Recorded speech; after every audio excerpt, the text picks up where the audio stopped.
Police छावनी बने धार में एक अलग ही माहौल है। गलियों चौबारों में खाकी वर्दी में चहलकदमी करते हुए पुलिस जवानों के बूट की गूंज है। संगीनों के साए में धार की भोजशाला है। चारों तरफ बैरिकेड कटीले तार लगा दिए गए हैं। आसपास में ड्रोन इधर उधर मंडरा रहा है। घरों की छतों से लेकर गलियों तक आसपास से निगरानी हो रही है। अब वसंत की बयार और इबादत की गूंज के बीच शुक्रवार को धार के धैर्य की परीक्षा होगी। एक साथ नवाज और मां सरस्वती का पूजन संपन्न हो जाए और शहर की फिजा भी ना बिगड़े, यही सरकार की कोशिश है। सुप्रीम कोर्ट की ओर से साफ कर दिया गया है कि वसंत पंचमी की पूजा और नवाज साथ साथ होंगे। कोर्ट ने नमाज के दोपहर 1 बजे से 3 बजे का समय तय किया है। साथ ही नमाज के लिए परिसर में अलग जगह और आने जाने के लिए अलग से रास्ते बनाने का आदेश दिया है। मस्जिद पक्ष के वकील ने कहा है कि दोपहर 1 से 3 बजे के बीच नमाज अदा की जाएगी और उसके बाद परिसर खाली कर दिया जाएगा। हिंदू पक्ष की ओर से यह सुझाव दिया गया है कि नमाज को शाम 5 बजे के बाद कराया जाए ताकि पूजा निर्बाध चल सके। लेकिन मस्जिद पक्ष ने स्पष्ट किया है कि जुमे की नमाज का समय बदला नहीं जा सकता। सुप्रीम कोर्ट ने एक संतुलित समाधान अपनाते हुए कहा कि दोपहर 1 से 3 बजे तक नमाज के लिए परिसर के भीतर ही एक अलग और विशेष क्षेत्र उपलब्ध कराया जाएगा, जहां आने जाने के लिए अलग प्रवेश और निकास मार्ग होंगे, ताकि नमाज शांतिपूर्ण ढंग से संपन्न हो सके। कोर्ट में लंबित मामले और दोनों समुदायों की बढ़ती सक्रियता ने इस धार्मिक आयोजन को शक्ति प्रदर्शन के केंद्र में बदल दिया है। शांतिपूर्ण तरीके से पूजा और नमाज करना प्रशासन के सामने सबसे बड़ी चुनौती है।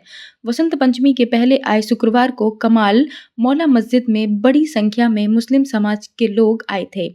इसमें युवक की संख्या ज्यादा थी। वहीं मंगलवार को भी भोजशाला में हिंदू समाज ने अपनी ताकत दिखाई। धार में जगह जगह भगवा यात्राएं निकल रही हैं। जब जब शुक्रवार और वसंत पंचमी का मिलन हुआ है, धार की फिजाओं में तनाव और संघर्ष की गूंज धुली है।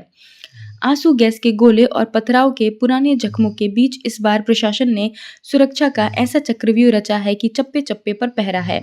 शहर की सीमाएं सील हैं। जमीन और आसमान से भोजशाला व उसके आसपास के इलाकों की निगरानी हो रही है। क्या है भोजशाला विवाद, आइए जानते हैं। धार में भोजशाला का निर्माण 1010 से 1055 ईस्वी के बीच परमार वंश के राजा भोज ने करवाया था। राजा भोज की मृत्यु के 200 साल तक यहाँ पठन पाठन का कार्य होता रहा। राजा भोज ने यहाँ देवी सरस्वती की मूर्ति स्थापित कराई थी, जो 84 कलात्मक स्तंभों पर खड़ी है। 1857 में एक ब्रिटिश अधिकारी यह मूर्ति इंग्लैंड ले गए। यह मूर्ति आज वहाँ मौजूद है। भोजशाला परिसर में कमाल मौला मस्जिद भी है। केंद्रीय पुरातत्व विभाग के अनुसार भोजशाला में मंगलवार को हिंदू पक्ष को पूजा अर्चना करने की अनुमति है। शुक्रवार को मुस्लिम पक्ष को नमाज पढ़ने के लिए दोपहर 1 से 3 बजे तक प्रवेश दिया जाता है। इसके लिए दोनों पक्षों को निःशुल्क प्रवेश मिलता है। बाकी दिनों में 1 रुपए का टिकट लगता है। इसके अलावा वसंत पंचमी पर सरस्वती पूजा के लिए हिंदू पक्ष को पूरे दिन पूजा और हवन करने की अनुमति है।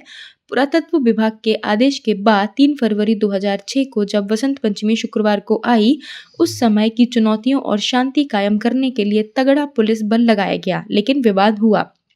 अफसरों के सामने यह चुनौती थी कि वसंत पंचमी के दिन भोजशाला में धार्मिक प्रथाओं को सूर्यास्त तक कैसे संचालित किया जाए। यज्ञ को बीच में नहीं रोका जा सकता था।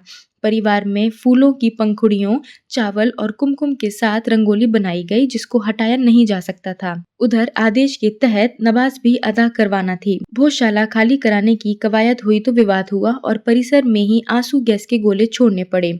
वर्ष 2012 में भी यही स्थिति बनी।